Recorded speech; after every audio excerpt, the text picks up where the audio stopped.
a liberar! ¡Déjate un tiro solo, perro!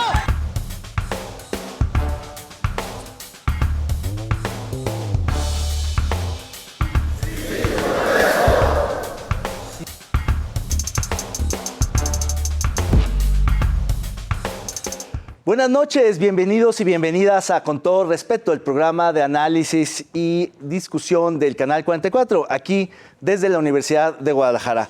Hoy, último día del año, 31 de diciembre de 2024, cerramos un año cargado de elecciones, cargado de conflictos políticos.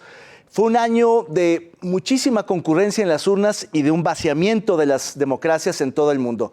Y en Jalisco no fue la excepción. Tras la elección competida, polémica, del 2 de junio de este año, se sucedieron una serie de impugnaciones, de desconocimientos a los ganadores por los perdedores, que llevó por meses a Pablo Lemus, candidato ganador a la gobernatura, y a Verónica Delgadillo, candidata ganadora a la alcaldía de Guadalajara, a tener que aguantar hasta que no fueran reconocidos por los perdedores y también ratificados por los tribunales. De esto y más hablaremos en Con Todo Respeto. Erika, ¿tú cómo ves la llegada también de otra mujer a la alcaldía? ¿Te produjo también una sensación de felicidad, emoción, entendimiento, identificación? Pues siempre va a ser para mí muy bueno que las mujeres estén al frente de muchos espacios. Eso yo no lo puedo negar porque soy feminista. Sin embargo, yo no reconozco en la alcaldesa Verónica Delgadillo una cercanía con el movimiento feminista, quizás sí con un feminismo de alta alcurnia, un poco más burgués, por llamarlo de alguna manera. Creo que tiene un desenganche con la agenda feminista cotidiana, de calle. Me parece que no veo en la conformación del gabinete y en la estructura un indicio que nos permita decir la perspectiva de género transversalizará la agenda de gobierno, ¿no? Y eso a mí me llena de dudas. Le deseo todo el bien, le deseo toda la suerte, deseo que toda la fuerza patriarcal que tiene atrás de ella y que la resguarda ahí, pues pueda también tener equilibrios, ¿no? Porque tampoco hay por qué negar esa lectura. Seguramente habrá mucha gente que no esté de acuerdo conmigo, pero yo la percibo así. A mí me parece que nunca en los temas de la agenda pues ha estado Mirza Flores, ha estado muchas otras mujeres de MC, claro. Pero Verónica Delgadillo jamás ha estado en esos debates, ¿no? Eso sí debo decirlo abiertamente, tampoco puedo esconder mi postura y mi posición. Sin embargo, otra vez, creo que sí tiene un enorme reto. Ahora que la presidenta electa de la Nación dijo que va a meter una iniciativa para generar por ley constitucionalmente gabinetes paritarios en todos los niveles, pues también ahí quedó de ver, ¿no? Porque no es un gabinete paritario. No, el de Verónica Delgadillo sí, creo que tiene incluso mayoría de mujeres. No estoy segura, hasta donde entiendo, no estoy sí. segura y si sí. me equivoco pido una disculpa, pero no estoy segura. Y creo que al final de cuentas nadie le desea mal. Me parece que todo el mundo le deseamos que le vaya bien, pero va a tener un problemón, ¿no? Un poco lo que dice Jaime, el tema del agua, el tema de la basura, que me parece muy delicado, todo el tema de cómo ella, siendo mujer, puede tratar el asunto de las desapariciones, es un asunto muy importante, y a ver si de veras también manda a quitar las fichas de los tótems, como lo han hecho un montón de personajes. Ojalá que pueda buscar dónde está el antimonumento del 5 de junio para que lo devuelva donde está. Es decir, esas cosas me parecen claves, me parecen muy relevantes para que ella también, al marcar su propio estilo, defina cierto tipo de acciones que den una visión de que los derechos humanos están ahí en la ciudad para ser respetados y garantizados. Yo pienso que podría dar mensajes de ese tipo. Por fin se resolvieron todos los casos, todas las impugnaciones de Jalisco, el último estado en resolverse, donde todas las impugnaciones recorrieron el larguísimo camino, primero de la autoridad administrativa, el Instituto Electoral, el IEPC, después el Tribunal Electoral del Estado, después la Sala Regional del Tribunal Electoral del Poder Judicial de la Federación y finalmente la Sala Superior de este mismo Poder Judicial del Tribunal Electoral del Poder Judicial de la Federación. Por unanimidad, todas las resoluciones, no solo la de la gubernatura, sino Guadalajara, Tlaquepaque, resolvieron.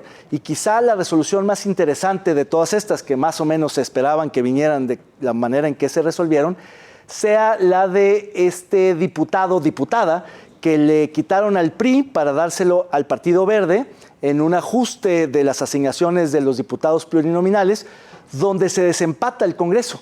La configuración era 19 de un bloque y 19 del otro bloque, asumiendo que Morena seguiría con PT, Verde, Hagamos y Futuro, y MC seguiría con el PAN y el PRI. 19-19, con esta reasignación de esta diputación del PRI al Verde Ecologista se desempata y la mayoría la tiene el bloque opositor. Ahora sí, con toda claridad, este será la primera vez en la historia de la política del Estado donde el gobernador entrante no tenga mayoría en el legislativo, sea un gobierno dividido, una oposición mayoritaria en el Congreso en el primer término del mandato. Diego.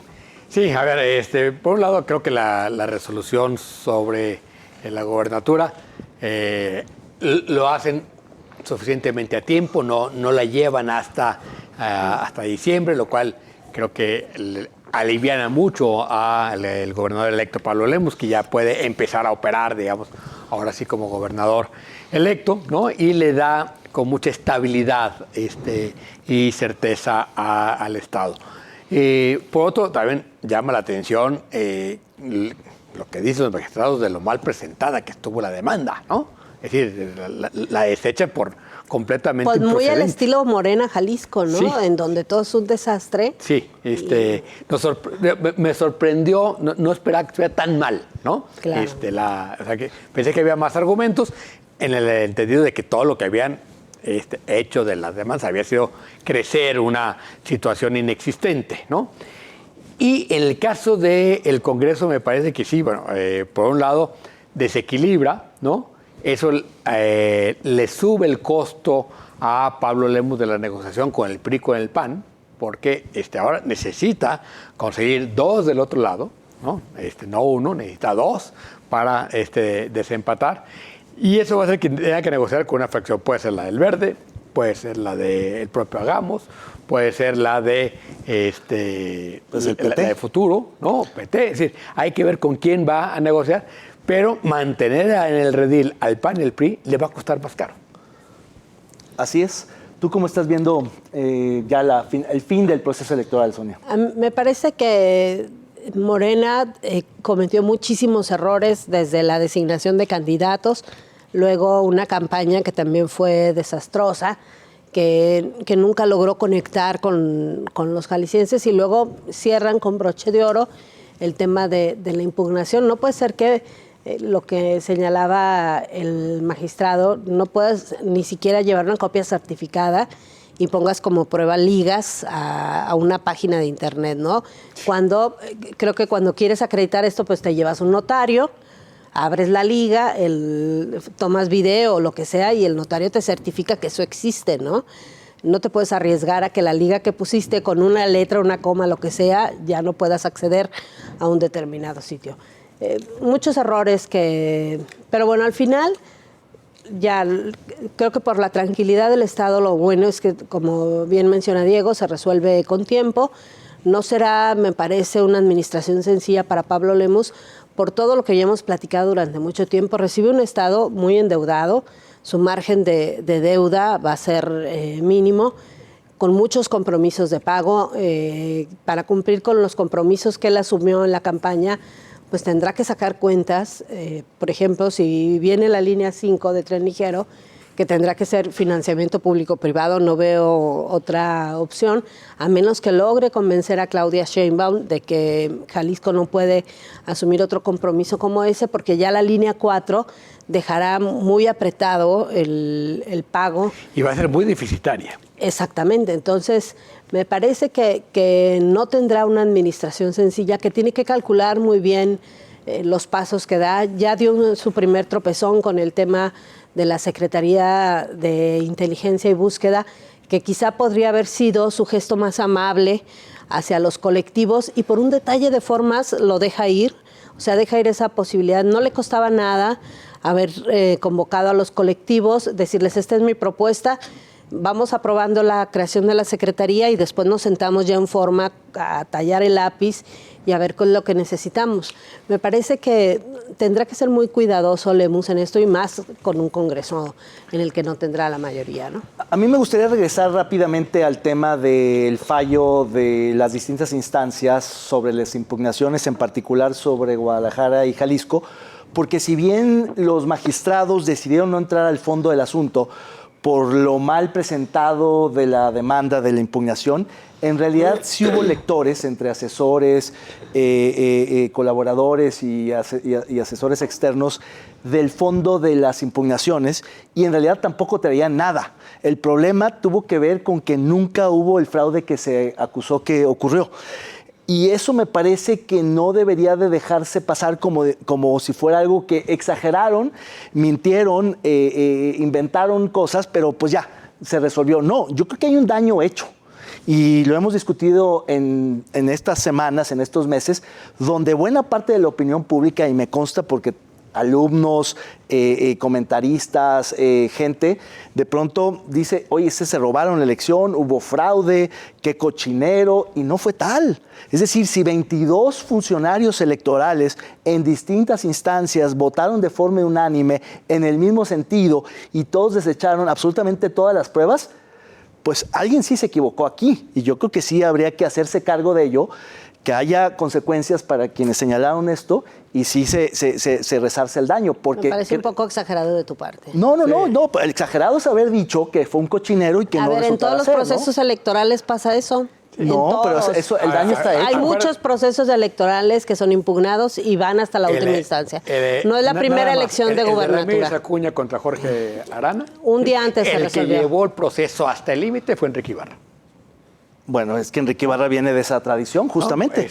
Pero a mí me parece que habría que hacer una especie de recuento y decir, no hubo esas irregularidades que se dijo, fue una elección correcta, hubo ganadores, hubo perdedores. ¿Pero qué, para qué? ¿Para lavarle la cara al Instituto Electoral o para qué? No, para que, al contrario, para que la gente se haga cargo de lo que dijeron en escrito. Pero es que en una campaña se dicen muchas cosas. Eso es parte de yo creo las que campañas. sí hay. A ver, lo que quiero entender es que hay gente que salió, salió en Twitter a decir todo el tiempo que había sido una, y viene resolución y ahora están calladitos, ¿va? No se hacen cargo. Tuiteros, periodistas, activistas, yo creo que operadores. más bien lo que hay que dejar claro es que son gente que está trabajando, que no son periodistas, que son parte de generadores de contenido, entre comillas, de campañas, que no se hacen cargo de sus palabras. Lo que no hay que hacer es creerles, ¿no? Es que una parte de la opinión pública... Hay que evidenciarlos. Claro, hay que evidenciarlos. El problema es que la opinión pública, y no lo digo solo para el caso de Jalisco, lo digo para la nacional y para todas. Sí. Porque la posverdad y las fake news dañan la opinión pública. Es que Pedro Ferriz salga a decir que la elección de Claudia fue fraude, ¿no? Imagínate nomás. Que da mucha risa, ¿no? Claro. No, pero sancionar algo así me parece ya descabellado. Ya darle la vuelta y a lo que sigue. Sí, porque yo sí creo que hay que evidenciar lo que pasó, pero no hay, la elección fue correcta, además las diferencias son bastante amplias, ¿no? Es decir, no son palizas como la federal, pero es que ahora pensamos, una elección de 2% en cualquier lugar del mundo es una diferencia suficientemente amplia. Se están empatando las elecciones en el mundo, pero por eso mismo es muy importante el tema de la responsabilidad política de quienes tienen acceso a la opinión pública. Yo no creo que se hable de una sanción como tal, sino de un resarcimiento, de una evidenciación, de una... Mira, pasa que Trump otra vez es candidato y puede ganar. Y está empatado, justamente. Y si pierde, va a decir que hubo fraude. Y dijo que hubo fraude y armó un desmadre. O sea, lo que coincido con Sonia es que para la opinión pública eso es parte del juego. Y tristemente, desacreditar las instituciones es parte del juego. Sí, imagínate si sancionaras todo lo que son mentiras en un proceso electoral, no nos llevaríamos todo el sexenio que viene. Que se vayan al infierno ya, ¿va? Exactamente. Bien, vamos a la siguiente sección. Vea usted esta foto, que recién llegó a la redacción del canal. Vamos a verla a continuación. Los curadores más experimentados de Con Todo Respeto han preparado esta exquisita pieza de arte visual.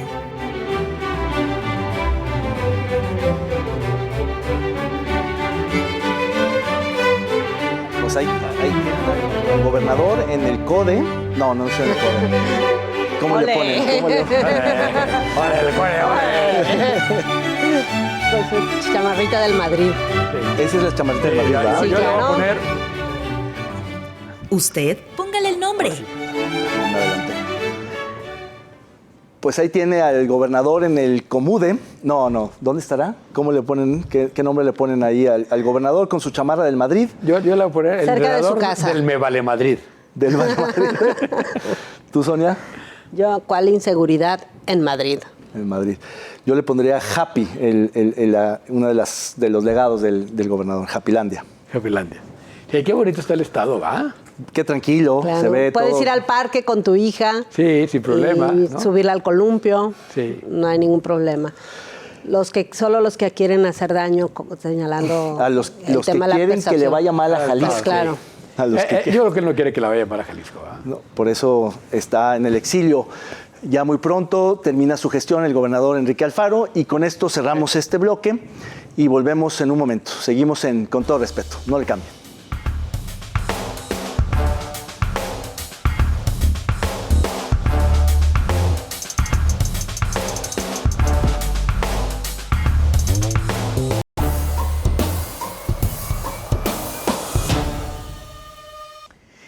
Terminó el sexenio de Enrique Alfaro, un sexenio polémico, lleno de confrontaciones, no solo con esta casa de estudios, con la prensa, con algunos enemigos políticos, pero lo que caracterizó esta administración de Enrique Alfaro fueron fundamentalmente dos cosas: el número de desaparecidos y el aumento de la deuda.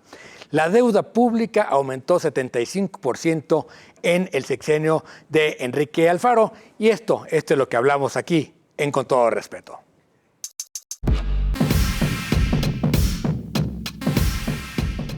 Al concluir su mandato, el gobernador de Jalisco, Enrique Alfaro Ramírez, dejará una deuda pública estatal que ha sido objeto de análisis y debate.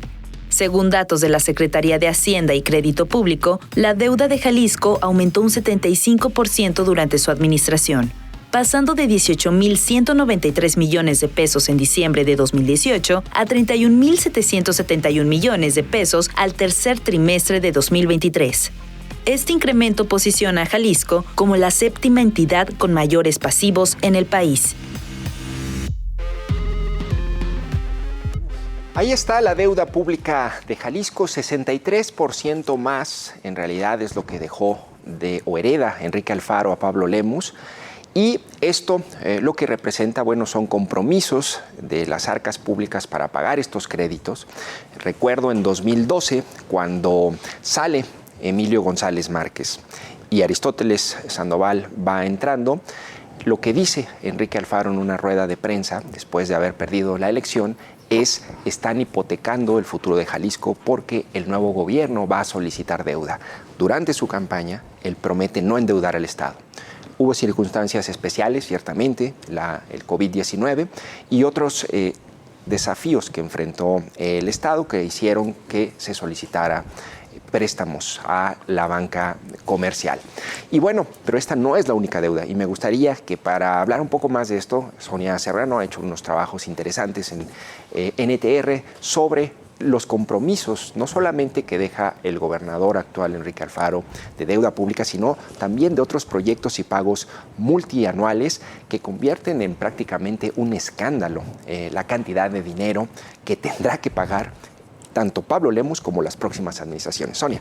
Sí, si nos vamos a la deuda directa, que basado en los mismos documentos del gobernador, que son los que se incluyen en el paquete económico es este conjunto de documentos donde está el presupuesto de egresos y la ley de ingresos, pero también todos los documentos financieros que respaldan cómo están los recursos de los estados. Ahí en estos, tomando en cuenta los documentos de la situación de la deuda, a 2018, con Jorge Aristóteles Sandoval, o sea, al cierre de 2018, se debían 17,444 millones de pesos. Enrique Alfaro entrega a diciembre de este año 28,292, creo que son millones de pesos. Es decir, estamos hablando de un incremento de la deuda directa de 63%. ¿Por qué es esto? Porque contrató dos créditos, el de 5,200 millones de pesos y el de 6,250 millones de pesos, que además no sabemos ni en qué se fueron. Del de 5,200 millones de pesos hay una parte pequeña que fue a Peribús. Lo demás se dispersó en pequeñas obritas, o sea, no sabemos, no puedes decir un solo proyecto importante del gobierno de Jalisco que haya sido financiado con deuda, no existe. Y la de 6,200 millones de pesos menos, de 6,250 millones de pesos menos, porque si bien la ley te restringe a solo contratar deuda para inversión, ellos lo que hicieron fue una triangulación. La inversión que estaba en el presupuesto la metieron a deuda y entonces lo que contrataron de deuda les quedó como recurso libre, que ya también en NTR una vez le metimos una revisada junto con Canal 44 y nos encontramos hasta pago de bares y cafés con el dinero de la deuda de COVID. Y luego están, como bien señalas, los compromisos a largo plazo a través sobre todo de PPS, que son deuda porque es dinero que hay que pagar.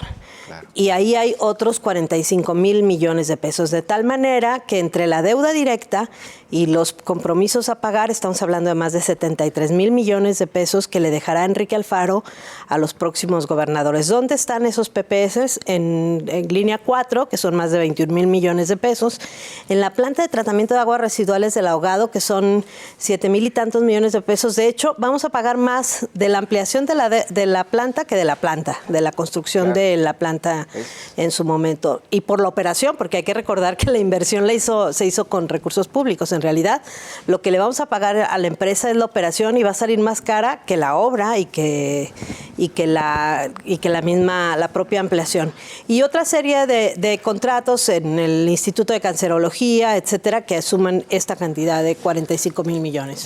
Diego, ¿cómo ves? El argumento del gobierno es, pues bueno, no nos maltrató presupuestalmente la federación y pues tuvimos que recurrir a deuda y estos modelos para sacar adelante los grandes proyectos del Estado. Pero la verdad es, efectivamente no compromete más allá de lo que establecen las evaluaciones, ¿no? Es decir, ¿por qué? Porque Aristóteles Sandoval, que no se endeudó, le dejó un amplísimo margen de maniobra a Alfaro, cosa que Alfaro no se lo está dejando a Lemus. Entonces, pueden ellos argumentar, no, pues es que no nos pasamos de lo que está correcto en términos de deuda. Segundo, fue una situación especial, la deuda de los 6,200 millones famosos, de ahí me tocó participar un poco ahí en las juntas de evaluación. La verdad es que no, la información que daban, lo único que te permitía saber era que no había proyectos, que se distribuyó como quisieron y que no tuvo el impacto al que se comprometieron, porque la deuda esa tenía un objetivo muy específico, no era reactivación económica. Era de reactivación económica y esa se iba a medir básicamente con crecimiento económico y número de empleos y nunca lograron las metas prometidas. Mucho de esto se fue a la construcción del Peribús, ¿no? Claro. En obras nunca aclaradas. No, de esta deuda es bien poquito lo que se fue a Peribús. Pero se fue licitando y una de gran obra que a una cancha de fútbol, ¿no? Grandotota, que no, fue una obra asignada directamente a la constructora, que por cierto es la misma que tiene CAPSA, ¿no? Son los mismos dueños de CAPSA. Y la constructora fueron los grandes beneficiarios de ese crédito. Ahora, yo sí creo que si revisamos lo que tiene que pagar el gobierno el próximo año, pues puede no ser escandaloso, porque estamos hablando de que el costo de la deuda va a andar alrededor entre deuda y APPs para el próximo año de 6,000 millones. El problema es que eso va a ir creciendo. ¿no? Y no se ve que vaya a crecer el mismo ritmo del presupuesto. Entonces, Pablo, ni se va a poder endeudar y cada vez va a tener más compromiso, más comprometido. Pero no es mucho, pero es más del doble de lo que este año, por ejemplo, ¿no? Pero, estamos hablando de un presupuesto de 200,000 millones y 6,000, o sea, en un estado financiero no te brinca como algo que está comprometido, ¿no? Claro. Cuando no tienes ni un peso extra de la federación, ¿sí? Pues esos 6,000 millones se van a salir para hacer muchas cosas. Pero hay algo muy curioso, Diego, porque si revisas los presupuestos de Enrique Alfaro, recibió a lo largo del sexenio 24,000 millones de pesos más del presupuesto. O sea, tampoco estuvo tan castigado. 45,000. 24,000 millones. De 120 a 175. Sí. Y de eso 83% viene de la federación, entonces tampoco estuvo tan castigado. No, mi argumento siempre ha sido que el maltrato fiscal es una campaña publicitaria para justificar los créditos de deuda. Es decir, lo que a mí me preocupa es que es tan fácil adquirir deuda por los gobernadores que por el pretexto de la pandemia, por múltiples razones, adquirían deuda sin que estuviera claro cuáles eran las prioridades, cuáles eran los proyectos, cuál era el impacto. Es que la ley es súper laxa. Súper laxa, entonces es dinero fácil. Y una gran responsabilidad de los diputados, que es de quien la aprueba. Claro, pero porque es muy dinero fácil, porque le das al diputado para su municipio, al fulano, ¿qué tal? Hay mucha corrupción implicada. No, ojalá fuera para ¿qué? eso, pero ya ni siquiera existe eso. Entonces, porque además, ¿a cuántos años son estos créditos? ¿Qué? ¿20, hay unos 30? de 30. El APP más largo es el de 36, que es el de línea 4. Nunca se paga. Por ejemplo, ese de la... Ese es parte del truco. Los gobiernos nunca pagan ese la deuda. De la línea 4. No, de hecho, en la iniciativa de ley de ingresos viene ya la petición formal al Congreso del Estado para que le permitan renegociar los 28,000 millones de pesos y volverles a ampliar los plazos. Sí, se va a endeudar. Y entonces, lo que hace el gobernador entrante es que patea la deuda. Y los bancos no tienen ningún interés en que le pagues el capital mientras estés pagando. Ese es el negocio, estarles cobrando intereses a los gobiernos. Y el servicio de deuda es altísimo porque tienes que estarle pagando a quien te hace los refinanciamientos, que también es otro negocio. ¿Qué tasa está pagando Jalisco? ¿Mandé? ¿Qué tasa está pagando más o menos? Es que varía según, son muchos promedio, créditos, no lo tengo. No. Pero en un dígito, al final te comen los intereses. A mí lo que me sorprende, por ejemplo, es este modelo de la línea 4, ¿no? Es decir, el privado, el consorcio invierte 4,000 millones de pesos. Y va a operar los pasajes y le vamos a pagar como 50 millones de pesos mensuales por esa operación. Y si no saca de los pasajes los 50 millones de pesos mensuales, le vamos a dar... Primero va contra Citeur, los ingresos de Citeur, que van a comprometer más. Ya Citeur está muy comprometido por la operación de la línea 3. Pero primero le vas a dar todas las líneas de tren ligero. ¿Con qué vas a mantener las líneas 1, 2 y 3? Se nos va a caer. Exactamente. Y si no, van contra aportaciones, porque la va al final. El privado por 4,000 millones de pesos va a recibir 50 millones mensuales durante 36 años, sí o sí. Claro. Y va a sacar 21,000 millones de pesos. Como el de la verificación. Eso es un negocio de la vida. El de verificación va a recibir 900 millones de pesos al año, como sea la verificación, gratis, real, irreal, como sea, ya están sus 900 millones de pesos. Es el mismo modelo, claro. Él plantea un negocio, él no viene a que los... o sea, de hecho, nadie hubiera hecho esa línea, a ellos les piden esa línea y dicen, pues, si la quieres ahí te la hago, pero esos números que me das no van a salir. Claro. Entonces, pero si tú quieres que la haga ahí, yo la hago nomás, a mí me aseguras mi retorno. El que está tomando la decisión es el gobierno, o sea, la responsabilidad es del gobierno. Los otros están haciendo un negocio que les ofrecieron con claro. Porque si fuera negocio bastaría con las tarifas de la línea 4. ¿Para qué metes las otras líneas y el recurso público? Si hubieran hecho un macrobús o dos líneas de macrobús, probablemente se hubieran financiado solas y hubieran dado más servicio. Pero es la terquedad de hacer una línea de tren y de hacerla por ahí. Yo quiero volver un poco al origen de la deuda. O sea, la deuda tendría que ser para razones extraordinarias, con muchos procesos y cuidado. Proyectos importantes. O para comprar futuro a precio presente. Te he oído decirlo, pero el problema es que es muy barato el dinero, no hay candados, nadie lo vigila, hay un montón de, no digamos corrupción, simplemente ineficacia.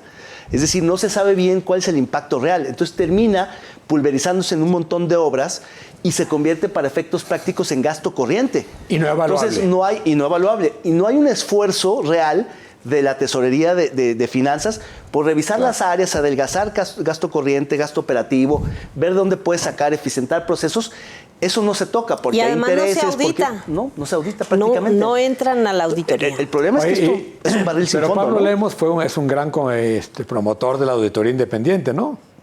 Vamos a ver. Lo vimos ahí protestando contra el auditor. Esperamos que Vamos a eso ver si es cambie. cierto. Bueno,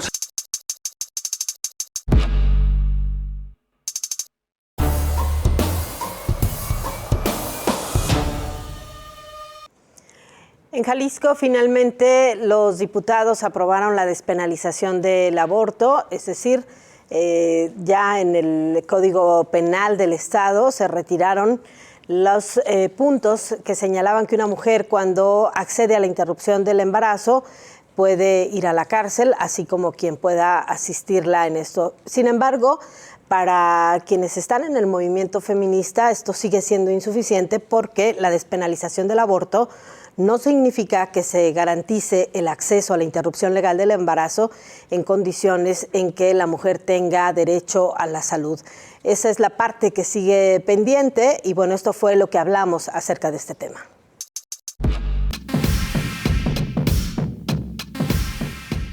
El Congreso de Jalisco aprobó la despenalización del aborto, convirtiendo al Estado en el número 14 de México en permitir la interrupción legal del embarazo. Esta medida permite a las mujeres y personas gestantes interrumpir su embarazo hasta las 12 semanas de gestación sin enfrentar sanciones penales. La votación en el Congreso fue polémica, realizada de manera secreta después de que un empate inicial forzó una segunda ronda en la que finalmente se alcanzaron 20 votos a favor y 16 en contra. La decisión responde a una orden judicial de la Suprema Corte de Justicia de la Nación, que declaró inconstitucionales las restricciones previas en el Código Penal del Estado. Efectivamente, hay pocos temas que polarizan y dividen tanto como el del aborto. Sin embargo, se trata de un fallo de la Suprema Corte de Justicia de la Nación. El Congreso del Estado había estado por muchos meses, años, en desacato judicial. Por fin, la mayoría naranja se decidió a ir por esta votación, impulsada, por supuesto, por algunas diputadas como Mara Robles de Hagamos y Susana de la Rosa de Futuro, pero finalmente, gracias a los votos de distintos personajes, en un voto secreto porque no se animaban a revelar sus posiciones, se logró dar un paso fundamental para la igualdad sustantiva y los derechos de las mujeres. Sonia, ¿tú cómo viste ese jaloneo en el Congreso? Me parece absurdo, no tendrían que haberlo sometido a un debate. En realidad el debate ya lo dieron, se dio en el Poder Judicial, que es donde se tenía que dar esta discusión. Es un amparo, en realidad no es la resolución de la Corte, un amparo de un tribunal federal que se basa en una resolución de la Corte sobre el caso de Coahuila, acerca de la penalización del aborto y el derecho de las mujeres a decidir. No es todavía el derecho a los servicios de salud públicos por un aborto, es apenas que si hay alguien que aborte o alguien que ayude a un aborto, no va a ir a la cárcel. Esto es prácticamente lo que se aprueba. Es un primer paso importante, sí, pero creo que hoy lo decía el mismo gobernador Enrique Alfaro, no tenía ni que discutirse, en realidad es una orden, era una resolución. Tanto que estamos discutiendo sobre qué pasa con el Poder Judicial y luego cuando llegan las resoluciones del Poder Judicial a los políticos se les olvida que ya la discusión jurídica se dio y tienen que acatarlo. Hay dos cosas que tuvieron que hacer los diputados. Una era crear una comisión especial porque la comisión que debía verlo la tenía congelada y no estaban dispuestos a sacarla a los diputados. Fue una buena salida. Exactamente. Para desatorar eso. Claro, y el voto secreto, que yo lo respaldo porque las agresiones han sido terribles. Yo prefiero que un tema como este salga adelante, aunque los diputados tengan que votar en secreto, a que después haya unas consecuencias tremendas en lo personal por haber respaldado esta medida, ¿no? Fíjate que a mí me sorprende mucho, sí polariza mucho el tema en Jalisco, cuando en realidad si tú te vas al plano estrictamente legal, ¿no? Hay que hacer una modificación a la Constitución que dice que el Estado debe proteger la vida desde su concepción. Eso hay que eliminarlo, ¿no? Porque el Estado ahora lo que debe es garantizar el derecho a la salud y a elegir de las mujeres, y ya es un asunto de derechos y no ideológico o moral, ¿no? Es decir, ese debate, como dicen los especialistas, los derechos no se ponen a debate, ¿no? Claro. Es decir, no debatimos si alguien tiene o no el derecho a la vida, o si alguien o no tiene el derecho a la libertad o a transitar libremente. Y a mí me sorprende mucho cómo está esto cómo ha polarizado. Yo creo que el gran reto es lo que sigue, es decir, una vez que ya no va a la cárcel una mujer por abortar o alguien por ayudarla a abortar, viene un programa como en la Ciudad de México desde 2007, ¿no? El aborto electivo, y que ese tiene un gran reto también, que debe ser con una muy buena campaña de información para que las mujeres no pasen de las 12 semanas y sea un aborto en donde tengan que nada más tomar una pastilla, ¿no? Es decir, no lleguen a estos otros extremos por falta de atención, por omisión del Estado, que es lo que hoy pasa. Es decir, hoy no hay médicos suficientes que atiendan a las mujeres, esto las retrasa para poder recibir una atención oportuna, y eso al final se convierte, digamos, en un riesgo a la salud. Que eso porque también entre más- seguramente va a cambiar. Tú publicabas los números en tema de objetores de conciencia.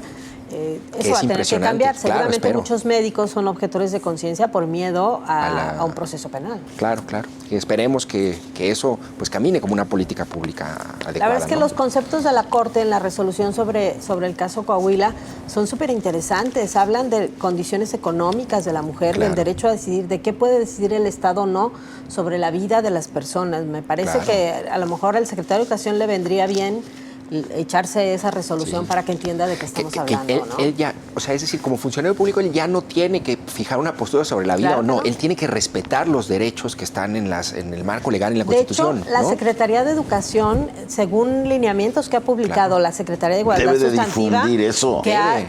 hecho un trabajo maravilloso en la elaboración de documentos, es algo así como el primer respondiente, porque normalmente cuando una niña o un adolescente resultan embarazadas por una violación o por lo que sea, los primeros que se enteran son en la escuela. Entonces, imagínate, al secretario le tocaría ser ahora sí como el primer respondiente en casos de Y lo van a posibles ratificar, abortos. ¿saben? Fíjense que haya cerrado muy bien o haya, pues no sé, paliado un poco el mal prestigio de esta legislatura, si esta aprobación finalmente de despenalizar el aborto en Jalisco no se haya juntado con el madruguete de las magistraturas. Desgraciadamente eso lo eclipsó, pero la No pidas verdad, tanto. la verdad qué bueno que finalmente se atrevieron. Yo pensé que iban a patear el bote para pasarle la bronca a la siguiente legislatura.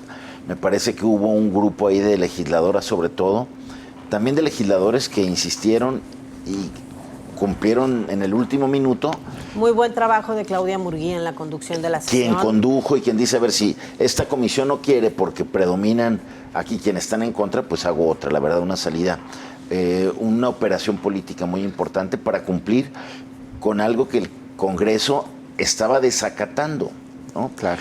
Y como comentabas, Jonathan, pues los derechos, las libertades no se someten a votación. Tal vez a debate sí, a votación no. Claro. ¿no? Lo interesante es cómo este tema, que polariza tanto, también un poco partió a las bancadas.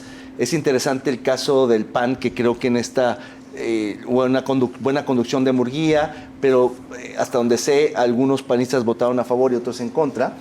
MC también se partió, hubo quien votó en contra. Morena se partió. Morena se partió con Chema, que pues él volvió un poco a sus Que orígenes, yo no le entendía nada de lo que decía. Pero, claro, muy confuso todo, pero fue una Bueno, es que sesión Chema interesante, ¿no? Cantinfló sabrosísimo. Es que todo lo quería manejar en términos No se jurídicos atrevía, cuando en o sea, realidad... fue muy cobarde para cuando en decir realidad- no estoy a favor, estoy a y favor. entonces echaba unos rollos ahí tremendos, ¿no? Claro, ese es uno de los clivajes más interesantes de la sociedad y que se reflejan en la política. Y salió empató en una primera vuelta cuando tuvieron que asumir 18, posiciones públicas. 18. Y luego cuando justamente les dieron esa salida más anónima, No, ya prevaleció, ¿no? ya estaba acordado que iba a ser voto por cédula desde que se ¿Sí? dio el debate. Exactamente. Se destrabó. Seguramente hubo una operación de alguna bancada para destrabarlo en una segunda votación. Sí. Habrá que saber qué exactamente pasó, pero bueno, finalmente se aprobó, que era lo importante.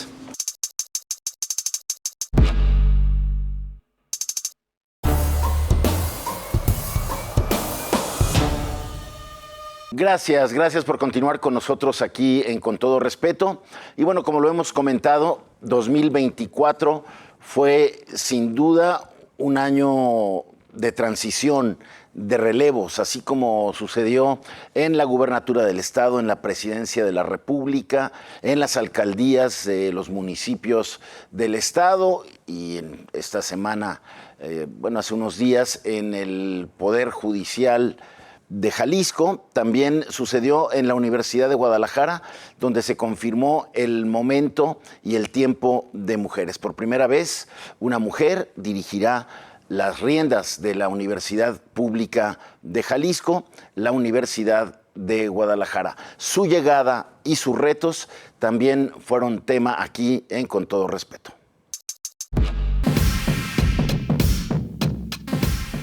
El Consejo General Universitario de la Universidad de Guadalajara designó a la maestra Carla Alejandrina Planter Pérez como la próxima rectora general para el periodo 2025-2031, convirtiéndose en la primera mujer en ocupar este cargo en la historia de la institución.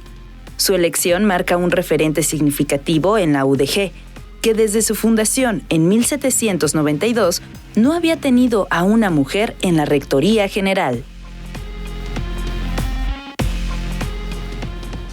Gracias por continuar con nosotros aquí en Con Todo Respeto. No solamente se superó la sucesión rectoral, la primera, sin quien fuera el gran elector, el líder del grupo político que ha mantenido el control de la Universidad de Guadalajara durante las últimas 3 décadas, sino que hubo los consensos para que se rompiera el techo de cristal en la Universidad de Guadalajara y efectivamente, como veíamos en la cápsula, se designara a Carla Planter como la próxima rectora general de la Universidad de Guadalajara, convirtiéndose en la primera mujer en dirigir la Universidad de Guadalajara, la Universidad Pública del Estado de Jalisco, con muchísimos retos, Sonia.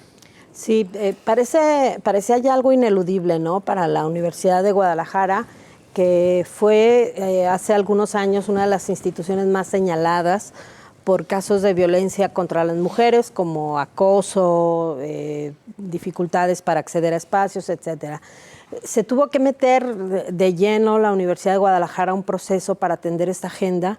Y me parece que con buenos resultados, el acierto de haber puesto a Erika Loyo, no porque sea nuestra compañera, sino porque es una de las académicas que tienen más trabajo en este sentido y que ha logrado convencer, sobre todo, más que imponer, a la comunidad universitaria sobre la necesidad de transitar ya hacia temas como la equidad, la paridad, el respeto, los espacios seguros, entre muchos otros aspectos. Sigue habiendo casos, por supuesto, como en todos los espacios, sigue habiendo casos, pero por lo menos ahora hay la garantía de la universidad de una respuesta inmediata. Así que con todo esto, atendiendo esta agenda, el paso que seguía y por el discurso que había mantenido, sobre todo el actual rector Ricardo Villanueva, parecía ineludible. Pero hay otra parte que a mí me parece también súper relevante, que es esto que señalas, Jaime, la posibilidad de ir a una elección sin el líder, porque eso también no lo podemos negar, el líder político que tenía la Universidad de Guadalajara, Raúl Padilla López, y que hacía que este esquema, que a muchos les parece como un monolito que se mueve en un solo sentido, pero que no, que tiene que ver con un ensamble de piezas en donde se logren siempre los equilibrios para todos los grupos y todas las corrientes, en una universidad en donde caben todos. O sea, quienes piensan de maneras súper diferentes, quienes tienen ideas súper distintas de lo que es el trabajo dentro de la universidad, ensamblar todas estas piezas es algo súper complejo. Raúl Padilla lo lograba basado en un liderazgo natural que tenía sobre todos estos grupos, pero había una gran duda, había quien le apostaba a que esto no se iba a conseguir, a que iba a haber grupos que tienen más fuerza, que se iban a imponer, y no, termina siendo precisamente la elección de Carla Planter un acomodo y un equilibrio de estas fuerzas nuevamente, y que lo vamos a ver, a lo mejor ahora no se nota tanto, ahora muchos a lo mejor piensan fue una imposición, en realidad es producto de acuerdos entre estos grupos políticos que claro tienen liderazgos, por supuesto, y que lo vamos a ver luego cuando empiece a ver también la asignación de rectores y de los diferentes espacios, cómo se acomodan estas fuerzas, que es el gran reto que va a tener para cumplir compromisos Carla Planter. Me parece que al final la universidad logra algo que era súper importante, que es no dejar que se abrieran grietas que permitieran que desde fuera se metiera mano al proceso interno, ¿no? Eso lo cuidaron y lo lograron, pues la verdad, Jonathan, sin mayores sobresaltos y muy terso, eso hay que reconocerlo. Claro. Creo que las enseñanzas del licenciado Claro. se entendieron bien, ¿no? Sí, claro.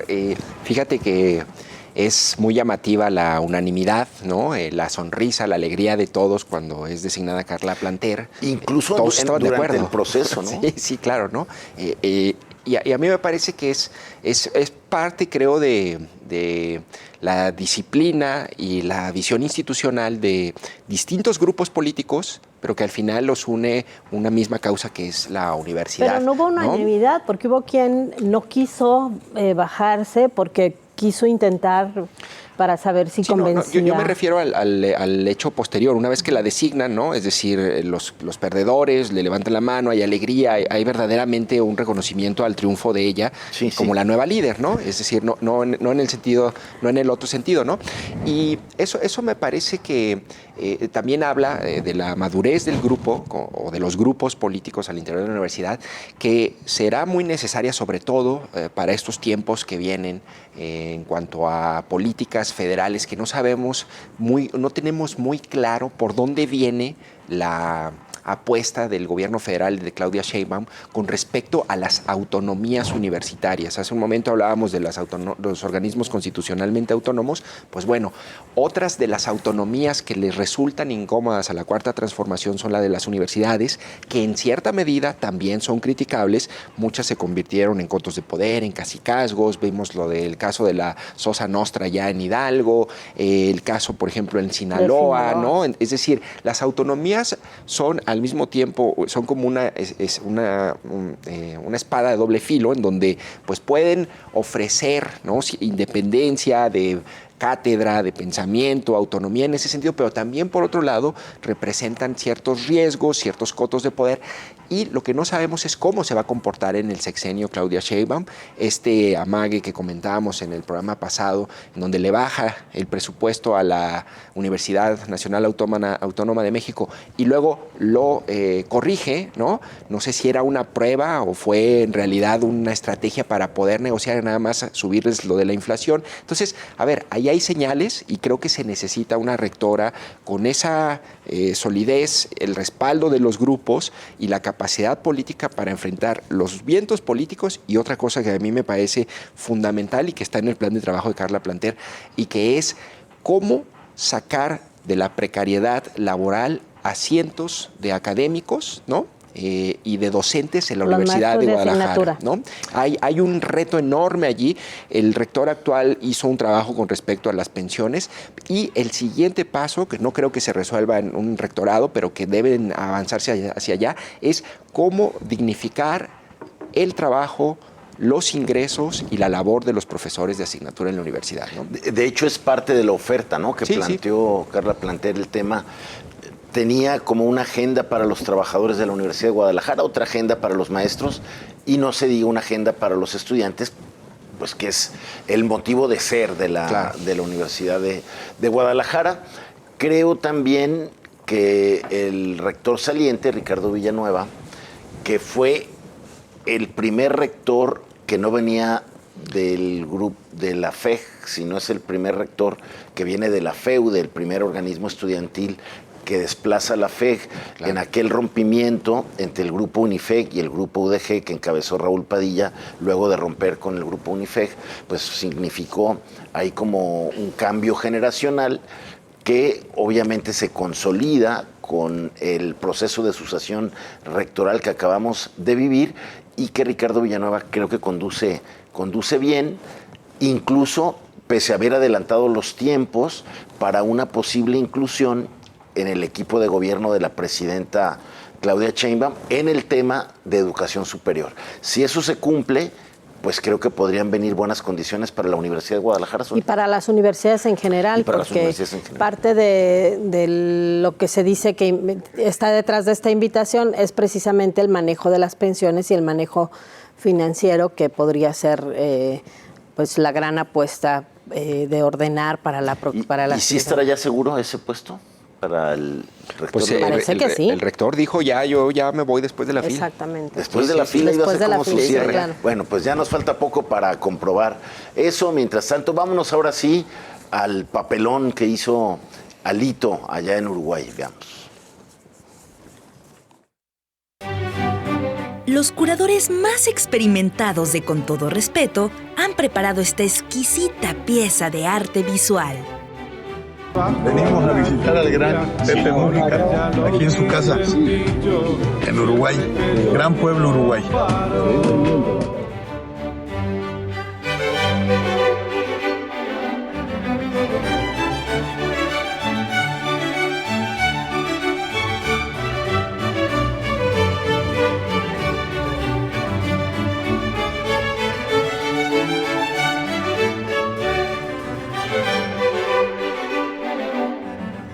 Usted, póngale el nombre. Qué barbaridad, además posó para la foto, Sí, claro. le llevó presentes a Pepe Yo creo que Mujica. Mujica no tiene ni idea de quién es, ¿no? Como que se le quedaba ¿Sabrá viendo. quién lo visitó, Pepe No, Mujica? Se le yo creo que quedaba no. viendo ahí. Hubiera subido una foto de su casa, esta que dio a conocer la gobernadora de Campeche. Para que viera cómo comparten Cómo vive los cada principios uno, de la ¿no? austeridad. Exactamente. ¿Cómo le pones, Sonia? ¿Cómo le pones a...? No sé, me parece que... Yo creo que Mujica no sabía ni con quién estaba. Sí, yo creo que está difícil. Es que yo pensé en el otro. Sí. Está difícil, pero yo creo que... Fuera de lugar. Fuera de lugar, ¿no? Fuera de lugar. Bueno, aprovechó que ha de haber ido ahí de observador o de invitado a la elección de Uruguay el domingo pasado, y un día antes pues fue a visitar a Pepe Mujica, seguramente más con intenciones propagandísticas que un auténtico afecto o admiración por esta figura que está lejos, pues, ¿no? Hay que ver si Mujica subió la foto. Exacto, yo creo que no. En fin. Gracias por haber estado con nosotros en esta emisión y a lo largo de todo el año. Es el deseo de todas mis compañeras y todos mis compañeros que colaboramos aquí en Con Todo Respeto, que tenga el mejor de los años y que se cumplan los mejores propósitos en su familia, y nuestro deseo que también podamos contar con su compañía y su preferencia el próximo año.